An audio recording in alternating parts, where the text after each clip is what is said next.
ஒரு காட்டுல ஒரு வேட்டைக்காரன் ரொம்ப நேரம் காத்துக்கிட்டு இருந்தும் அவனுக்கு ஒரு வேட்டையும் கிடைக்கலையாம்.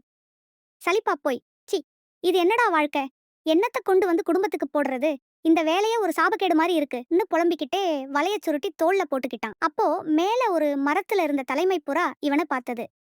ஆனா அந்த புறா மத்த புறாக்கள்கிட்ட, ஏய் எல்லாரும் பாருங்க, இவன் பசியில கஷ்டப்படல, இவன் தொழிலால கஷ்டப்படல, இவன் தன் வாழ்க்கையில வேற வழி இல்லைன்னு நினைச்சு தான் இன்னும் இந்த தொழிலை பிடிச்சு தொங்குறான்.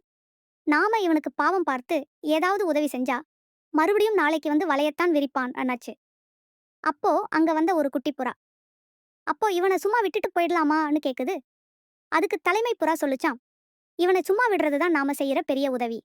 அவனோட பசியோ பேராசையோ இல்லாம வெறுமையா திரும்புறது தான் அவனுக்கு தன்னோட தொழிலை விட்டு விலக ஒரு வாய்ப்பு கொடுக்கும். அந்த வேட்டைக்காரன் அன்னைக்கு வெறுங்கையோட வீட்டுக்கு போறான். அந்த காட்டுல இருந்த புறாக்கள் ஒண்ணு கூட அவனை வேட்டையாட போகல.